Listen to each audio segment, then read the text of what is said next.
Dans votre trésor, on s'intéresse maintenant à cette initiative menée dans le Gers pour relancer l'activité économique avec un programme baptisé Soho Solo. On va voir dans un instant. Sa famille, c'est une seconde vie. Il y a 4 ans, ils ont quitté leur quotidien en région parisienne pour s'installer à la campagne, dans le Gers.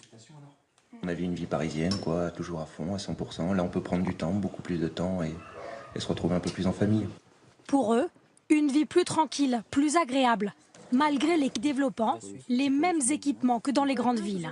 Ouais, ça a l'air sur durée, il ne nous reste plus qu'à l'ouvrir, fermer la boîte. Donc l'idée globale, c'est de mettre Internet partout dans les petits villages pour attirer les gens et qu'ils puissent bénéficier des mêmes services que dans les grandes villes, comme par exemple Toulouse, qui est à proximité d'ici. Mais le département ne se contente pas d'installer Internet. Pour attirer des entrepreneurs comme Michel Ribera, un programme a été créé il y a 8 ans. Son nom, Soho Solo. Bonjour. Des locaux sont mis à disposition des nouveaux arrivants. Tu vas bien, Mathieu? Bien, toi, à la fin? Oui. Ce bureau, il le loue 50 € par mois au départ.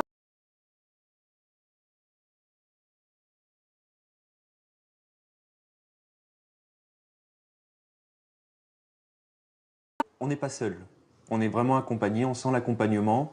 Si on a quoi que ce soit, on n'hésite pas à prendre le téléphone et appeler directement les responsables de Soho Solo qui nous aident, qui nous trouvent des solutions. Aujourd'hui, en tant que graphiste, Michel Ribera gagne mieux sa vie que lorsqu'il travaillait à Paris. 300 entrepreneurs, une salle de réunion et un espace détente comme dans n'importe quelle grande entreprise. Le département ne verse pas d'argent aux nouveaux venus, mais facilite leur installation pour qu'ils aient envie de poser leurs valises dans le Gers. C'est du donnant-donnant.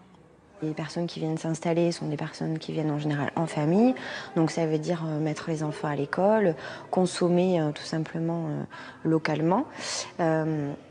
Et puis pour nous aussi l'intérêt c'est d'avoir toutes ces compétences professionnelles installées dans le département. En fait c'est du développement économique du territoire et de nos petits villages. Ce programme ne séduit pas que des entrepreneurs français. Valérie Bosset a quitté Montréal au Canada pour Saint-Puy dans le Gers. Une désert chaud, c'est climatique, hein, ça ne pousserait pas au Québec. Cette consultante en communication rêvait de déménager dans le sud de la France. On faisait des boucles tout autour de Toulouse, donc on a fait, après avoir aussi sillonné d'autres régions du sud. Entré en relation avec d'autres entrepreneurs qui lui ont présenté des clients.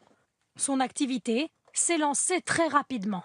C'est une région qui a envie de se développer à sa façon. Et puis, du coup, c'est génial, c'est pas du tout moribond ou ça respire pas que la tradition. Ou, ça bouge, ça va de l'avant, ça innove. Comme Valérie Bosset et Michel Ribera, chaque année, près de 100 000 citadins quittent la ville pour s'installer à la campagne. Voilà pour l'exemple du Gers.